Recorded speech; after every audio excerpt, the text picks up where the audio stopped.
Olá, recebendo no meu canal mais uma vez e com muito prazer o senador Alessandro Vieira, né, que teve uma participação, poxa, importantíssima. E vou perguntar em certo momento sobre a CPI, as consequências do relatório da CPI da pandemia, mas antes, primeiro, queria agradecer a gentileza do senador mais uma vez ter me atendido e colocar a seguinte questão, senador: os graves incidentes que ocorreram ontem, no dia da diplomação do presidente eleito, do vice-presidente eleito. Como é que o senhor analisa? Muito obrigado por ter aceito o meu convite.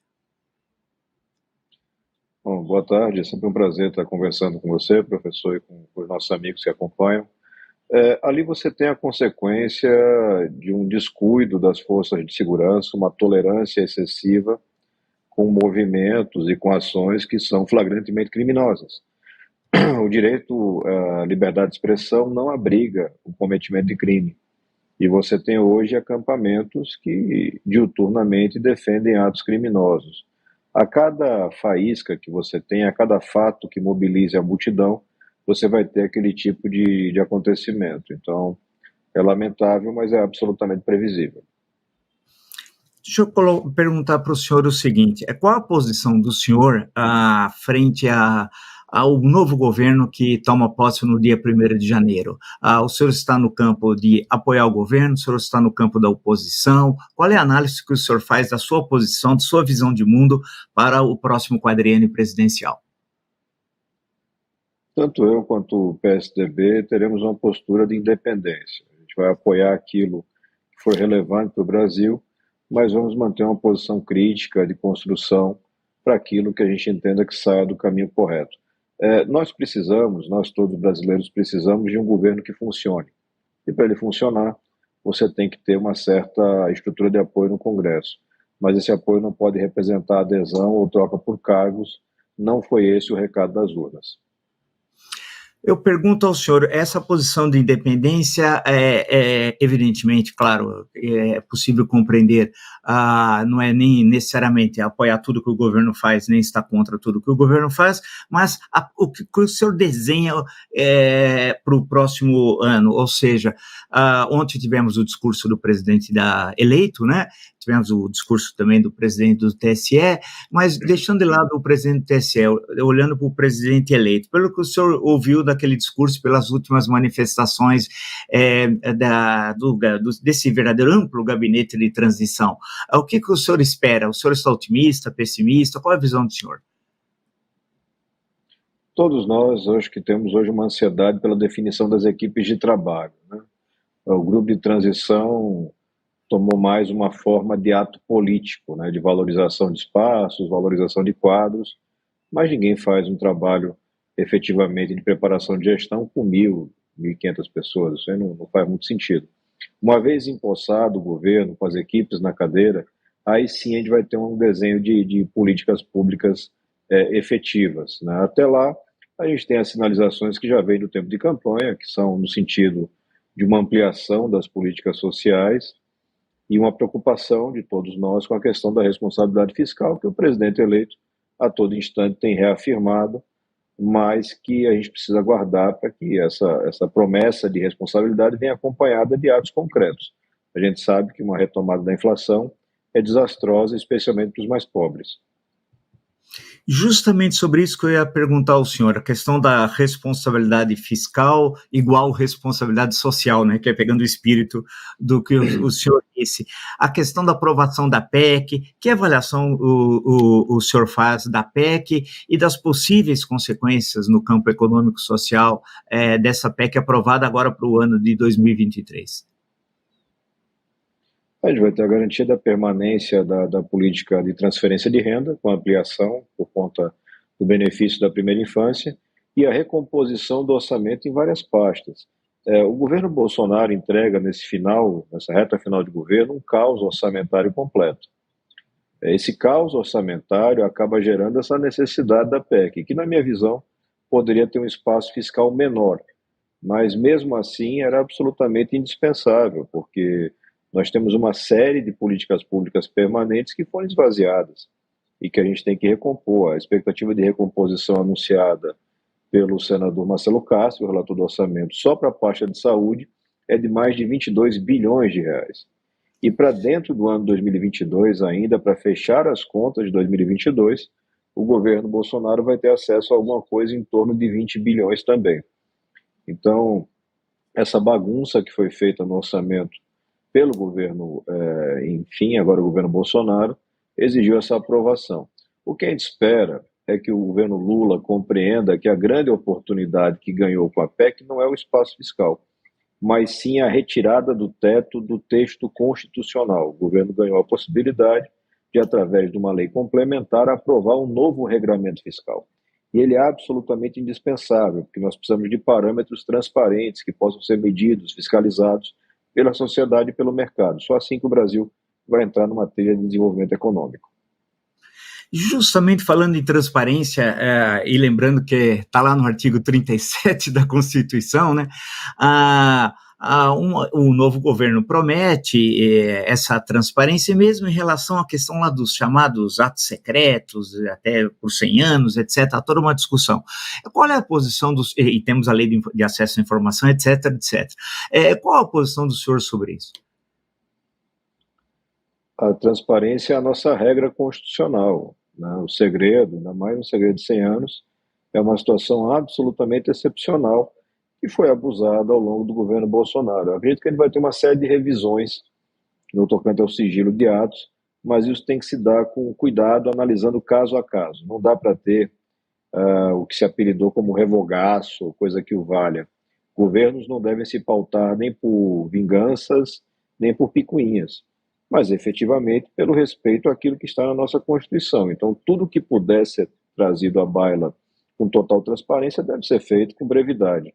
E aquelas situações que envolvam, enfim, segurança nacional, questões absolutamente pessoais, essas podem permanecer ainda em sigilo. Deixa eu aproveitar e perguntar para o senhor sobre a questão da CPI da pandemia. Foi um semestre, cerca de um semestre, um relatório de mais de 1.200 páginas, muito cuidadoso. O senhor teve uma participação importantíssima na CPI, conversamos durante a CPI várias vezes, inclusive aqui no meu canal. Eu encontro pessoas que me perguntam depois, mas tudo no Brasil acaba em pizza, uma expressão que saiu aqui do mundo do Palmeiras, do futebol, mas que invadiu a política. Porque não aconteceu nada, não deu em nada, 700 mil óbitos, a posição do A, do B, do C, etc, etc, etc. A CPI foi importante, mas e aí? As pessoas diziam, eu falava para você, CPI não dá em nada, tal. Eu pergunto ao senhor, primeiro, eu acho que o relatório, eu faço uma sugestão que o relatório podia ser publicado pela Biblioteca do Senado, que tem excelentes publicações, eu estou vendo, inclusive, em cima na estante do senhor, publicações e falo sempre às pessoas ficarem atentas às publicações do Senado. Ele publicar em forma de livro, 2, 3 volumes, 4, não sei quantos serão necessários, porque isso é um documento histórico. E eu pergunto para o senhor que teve essa participação tão ativa, o senhor está decepcionado, assim, com o que aconteceu? Acha que não vai dar em nada? Será que precisa esperar um novo governo? Qual a posição que o senhor tem sobre isso? Na realidade, para que você possa ter os processos, a retomada da persecução criminal correta, a gente vai ter que ter uma reconstrução da PGR. A Procuradoria-Geral da República, sob Augusto Aras, foi completamente destruída, né? Foi apropriada politicamente.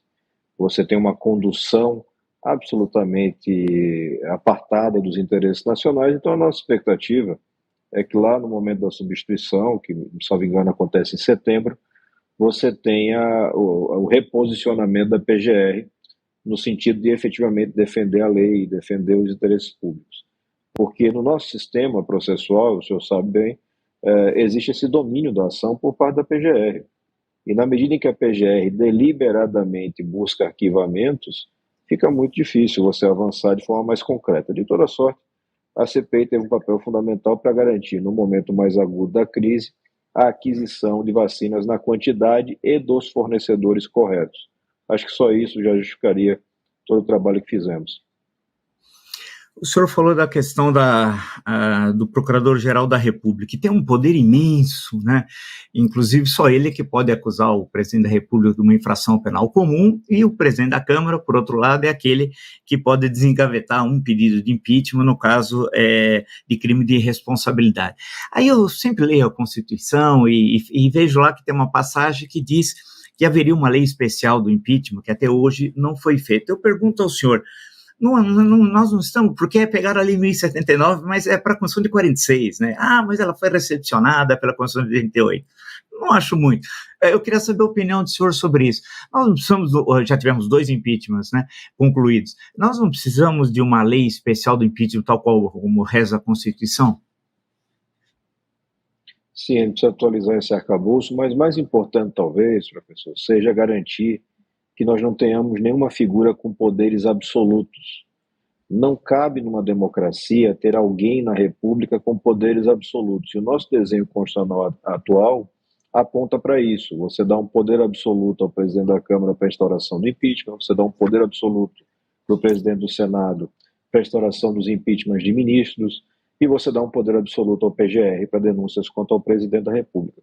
É preciso fazer um ajuste nisso e talvez garantir uma espécie de nível recursal para um colegiado, para dissipar, para diluir esse poder, porque poderes absolutos levam, em regra, a corrupções absolutas, e a gente tem que reverter isso.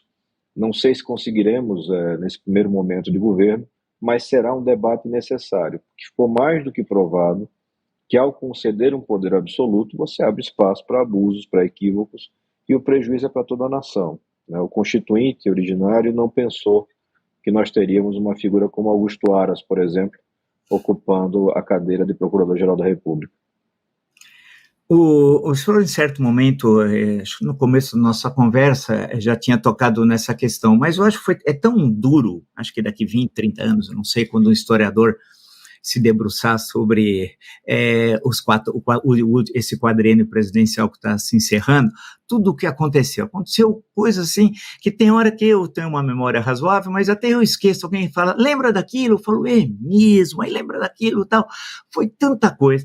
Eu perguntaria ao senhor, mas para a gente aprofundar um pouco essa questão, como é que chegamos a essa situação por esse quadriênio presidencial de tantos ataques ao Supremo, ao TSE, às instituições, ameaça de golpe de Estado, acusações em todos os lugares, é um político ou um jurista ou um ministro do Supremo que não pode pegar um avião ou não pode estar num restaurante, quer dizer, é um tensionamento na sociedade brasileira que nunca existiu dessa forma na história republicana. Como é que seria possível, na opinião do senhor, eu sei que existem diversas explicações, claro que não há uma resposta única, mas na sua opinião, como é que nós chegamos a esse ponto? Eu acredito que todos os atores envolvidos tiveram sua cota de participação nessa demolição da credibilidade das instituições. Claro que você tem o fenômeno das redes sociais, das fake news, isso fomenta, isso estimula, mas eu sempre tenho cuidado de dizer aqui aos colegas, até porque eu não tenho uma história política longa, então tenho uma certa liberdade de análise nesse sentido, de apontar o quanto Brasília se volta contra o Brasil em geral, ignora o Brasil em geral. Não é natural, só para pegar o exemplo de ontem, não é natural que um magistrado que preside uma eleição vá se confraternizar com o eleito na residência de um advogado criminalista. Não é natural isso. O Código da Magistratura não comporta esse tipo de atitude, como não comporta extravagâncias, relações pessoais com investigados. Isso vai corroendo a credibilidade. Quando eu tenho aqui da parte do Congresso Nacional a votação, a aprovação de matérias totalmente descoladas da realidade, posturas focadas em regalias, impunidade permanente no Brasil, eu vou jogando cada vez mais água nesse moinho antidemocrático.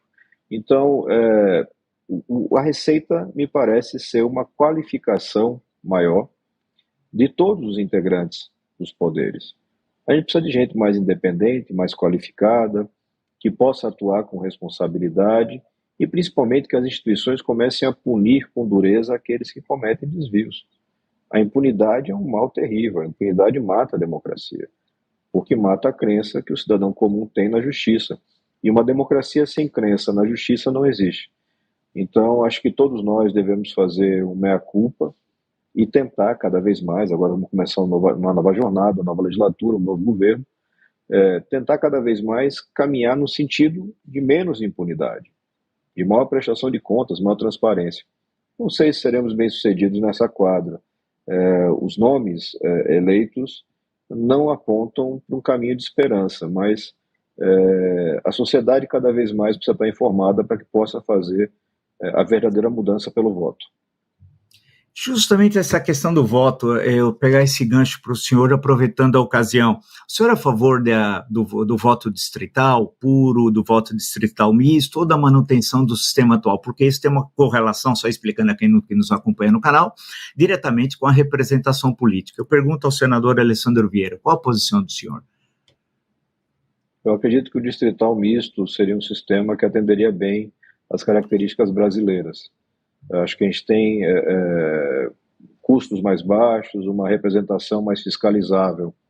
O distritão que se ameaçou ao longo desse último quadriênio é lamentável, porque ele gera uma supremacia do poder econômico, da permanência dos mesmos de sempre. Mas veja, nós estamos hoje aqui conversando e a cúpula do Congresso Nacional articula a manutenção do orçamento secreto baseado no rateio por tamanho de bancadas partidárias. Quer dizer, os partidos agora ganhariam direito a um naco, a um pedaço saboroso do orçamento público. Isso é um escândalo permanente e só aponta aquilo que eu disse, a incapacidade sequer de compreender do que nós estamos falando. O orçamento público se destina a financiar políticas públicas e não projetos políticos partidários ou individuais. Mas uma gama significativa dos meus pares não entende assim. Enquanto a gente não avançar nesse sentido, a gente vai ficar preso nessa armadilha que não tem um bom prognóstico para o Brasil. E aproveitando, então, fazendo um gancho também com esse ponto, vez por outra aparece a discussão sobre o regime parlamentarista, semipresidencialista ou a manutenção do atual sistema. Há um projeto de semipresidencialismo, salvo engano, do deputado Samuel Moreira, de São Paulo. Eu até, uns 2 anos atrás, entrevistamos ele no canal sobre o projeto e tal, e o tempo foi passando e ninguém mais falou nisso. Tudo passa, claro, como a gente discute aqui no canal, senador, pela representação política, a forma, né, como é que são eleitos e como funciona o sistema político. Para o senhor é a favor da adoção do semipresidencialismo, ou do parlamentarismo, ou da manutenção do atual sistema? Eu faria a manutenção do atual sistema com aprimoramentos de transparência e redução da impunidade. O brasileiro já foi chamado a opinar sobre o tema e escolheu o regime presidencialista. Então, qualquer alteração que venha a acontecer, ela deve novamente passar pelo escrutínio popular. Não é possível que nos gabinetes dos mesmos poderosos de sempre se crie artificialmente uma equação para manutenção de poder. Não vejo com bons olhos uma alteração dessa natureza. Acho que o Brasil precisa fazer as instituições funcionarem, antes de pensar em grandes reformas. Tem que funcionar. Eu preciso de um executivo que tenha a capacidade de formular políticas, executar boas políticas, que seja fiscalizável, e um legislativo que cumpra a sua dupla função, de fiscalização e de legislação propriamente dita. Hoje você tem uma certa invasão de atribuições. Eu tenho um sequestro do orçamento por uma parte do legislativo, e esse orçamento é manipulado para fins absolutamente eleitoreiros. O que eu vou ter de vantagem em transferir mais ainda poder para esse mesmo grupo de parlamentares que não participam a tomar decisão para os seus colegas dentro das casas legislativas? Eu acho que o Brasil não teria nada a ganhar com isso. Nós não temos uma bala de prata. O nosso processo de evolução vai ser longo e muitas vezes sofrido. Agradeço muito o senador Alessandro Vieira por mais uma boa conversa. Os temas que o senador colocou foram importantíssimos para reflexão aqui no nosso canal, né? Nós passamos aí por várias questões.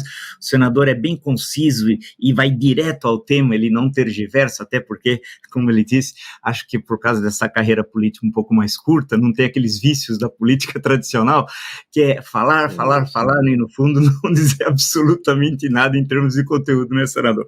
Então, agradeço muito a gentileza do senhor, desejo aí um bom final de ano para o senhor, para sua família e para todos, e para que possamos, o ano que vem, vamos voltar a nos encontrar, certamente, e sempre com esse olhar crítico nesse sentido, né, de reflexão sobre a realidade brasileira. Então, senador, muito obrigado, então. Eu agradeço pelo espaço e desejo a todos nós um ano de muita saúde e paz. Precisamos reconstruir o nosso país, só vamos conseguir fazer isso juntos. Um abraço. Valeu.